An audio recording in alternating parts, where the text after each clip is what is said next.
Hello and welcome back to another Star Citizen video. And oh boy, we got a small patch, right? Alpha 4.3.2. 432. We need a 1 over there. uh, it is a good time, right? It is a good time because I actually wanted to talk a little bit about instancing and activity that for Star Citizen, definitely for the future. And we got some good stuff to kickstart this small little conversation. So before we begin, like, subscribe, hit the notification button and help this channel grow. I'm trying to get to 1,000 subscribers. So if you like it, do subscribe. If you don't like it, that's fine as well. Let me know down in the comments below, or you can thumbs down. It's fine with me. Okay, and PSA, for every Star Citizen video, you do not need to buy any of the ship with real money. All you need is a starter pack. And what's better than a starter pack? A discounted starter pack. Okay, so let's get into the Alpha 4.3.2 update. And at the same time, we're going to touch a little bit about instancing and events, okay? And it's a big deal because at the moment, we really need more event in the verse, or at least some sort of activity for players to enjoy. Not just combat, okay? First thing I want to say out, not just combat event. Unfortunately, for the Alpha 4.3.2, in general is a combat event, which is totally fine, all right? Which is totally fine. Okay, so let's see. Where do we stand? News flash. So you have recon, siege, takedown. All right, join the citizens of prosperity or the headhunters as they finally put an end to Amelia's void reign of terror. So there we go. We have two factions to choose. And I think this is the best time for Star Citizen to do a little bit more this type of style when it comes to combat. Because I've seen some forum discussion spectrum about, oh no, instancing is going to kill the game. We want some living and breathing type, not say living and breathing. We basically want everything in the verse unrestricted. Now, there is one small little problem, and that is the intended game loop for this type of event slash activity. For example, I'm going to use this as a guide for now, right? So phase 1 recon, and what does recon do in this mission? Of course, you went and scout and whatnot.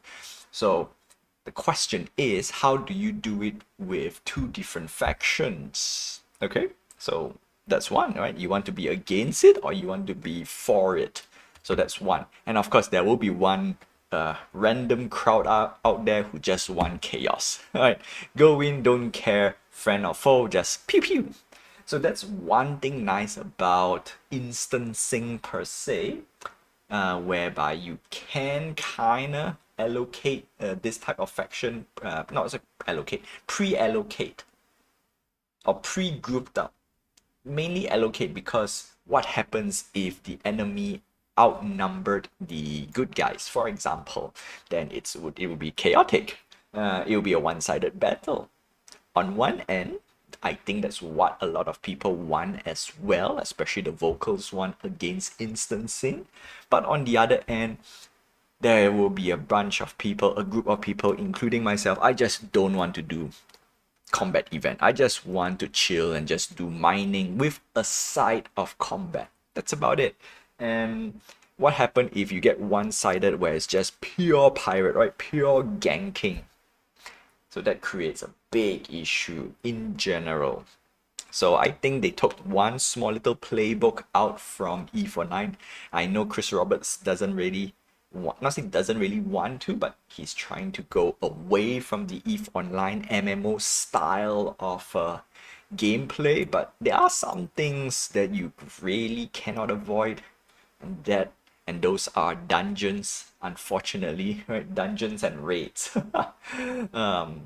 Yeah, if you want to have a group activity, that's how you do it on one end. Another end is community organized events. So that's one as well. Unfortunately as well, I've heard some, not say news, I've heard some, read some news as well about people just coming in and just crash the party. and the event is a failure because they need to put up more logistics for that. And that's it. So that's that. One of the biggest issue. It's going to be an ongoing issue. I'm not going to say that instancing will solve the problem, all right? But it will give people at least a little bit of peace of mind when they want to just focus on a PvE content, all right? I'm going to clear up. It's going to be PvE and PvP. If done right, everyone's going to be happy, but we all know we cannot please everyone. So who to please? Unfortunately, you want to get as much people as you can. Although it does water down some of the hardcore players, the hardcore playstyle, which I totally understand. So that's why there's no easy solution to this, for sure. Alright, so that's that for a little bit, right? Introduction to instancing, dungeons slash raids. So that's that. And like I said, public events in general, if you play MMO, public events is the best way to, get some of this type of activity in the verse. And if you have been playing a little bit of Fallout 76, I've been playing a lot. When it comes to public event, actually no, Guild Wars 2 as well. Same goes with Dune Awakening, but Dune Awakening I actually based some of these things from a little bit from here and there. And of course No Man's Sky as well. And I'm gonna use what do you call this? Not say EVE Online. Dang it, I lost it. No. So where was I? Public events. All right. So for example, a very good example for Star Citizen was the Siege of Orison. Okay, and when there's a lot of people out there, everything is chaotic, which is one of the experience that you can enjoy, but it changes how the on one end, I think that's why people enjoy those type of sandboxy style, but it really, really will water down the experience of an event.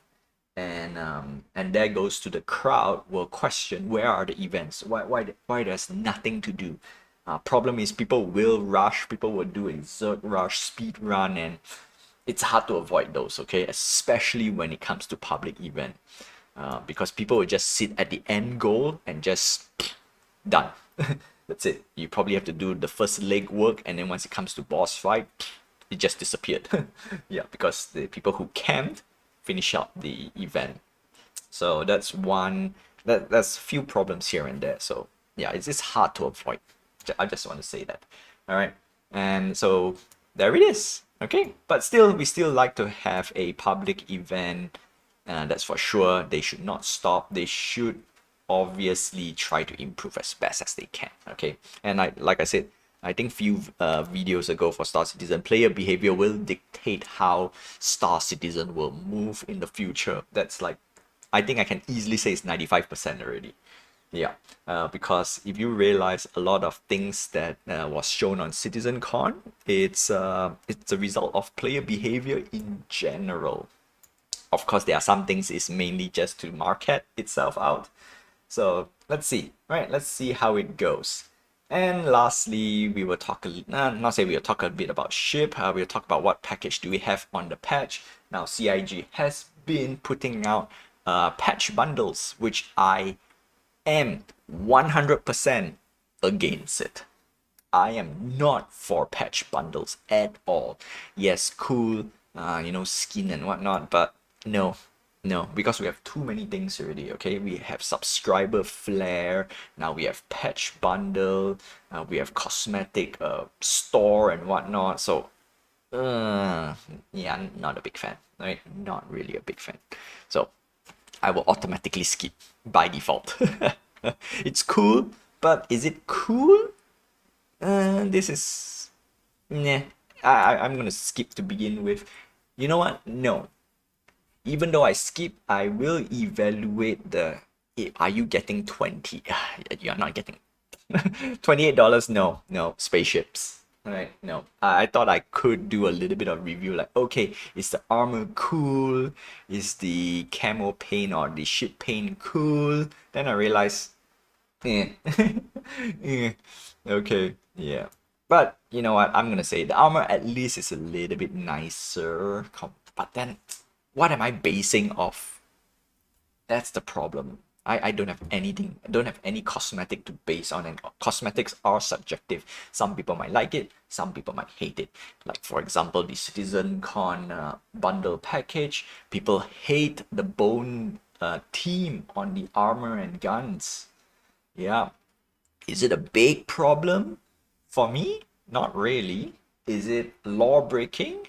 A little bit, right? Because in space, unless you are cosplaying or you are gearing up with alien technology, that makes sense. But for humans, that doesn't really make sense in general. All right, so that's that.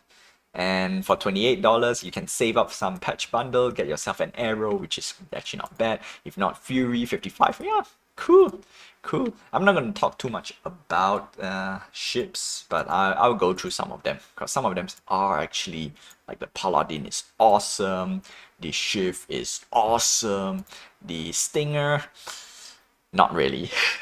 I will admit, right? It's cool, it's nice, just that, right? Until they change a few little stats here and there, it's basically a little bit overpriced, right? Basically, the Shift can do almost everything, if not everything that the Stinger can. And I dare say, like, if the Shift can do so many things, why we're gonna pay double? So that's that. All right, Arrow, nice little ship. In fact, this is one of the best nimble ships out there, other than the Gladius. If you want to practice dogfighting and jousting, yeah, this is a very nice ship to get into. Fury, very nimble as well. Problem is there's no quantum jump drive, so you need a mothership or a carrier. So this is a snub fighter. Now the Wolf is surprisingly good. Surprisingly, yeah. At $100, some might argue, is this better or should you get other ships? I would say at $100, you know what? It is a little bit on the premium side, okay? Because the Gladius, that's my benchmark, right? I use the Gladius at $90, right? Cheaper by $10. So it's on premium just a little bit. Still cool. Mustang Delta, this an odd ship right now. It's neither here nor there, but at $65, I think it gives the game flavor, so we don't care about the value. Paladin, like I said, mini hammerhead, awesome ship, awesome ship. Yup. And Shiv, yeah, Shiv is the next, I would say, the next best cheap ship for combat for everything, right? This could be the next best daily driver. But then again, wait for this review or my opinion on it. And that's it. So that's that for Alpha 4.3.2. There will be another video coming out explaining a little bit more about instancing. I'm going to go a little bit more in-depth on the instancing and stuff because that's where the fun is for me.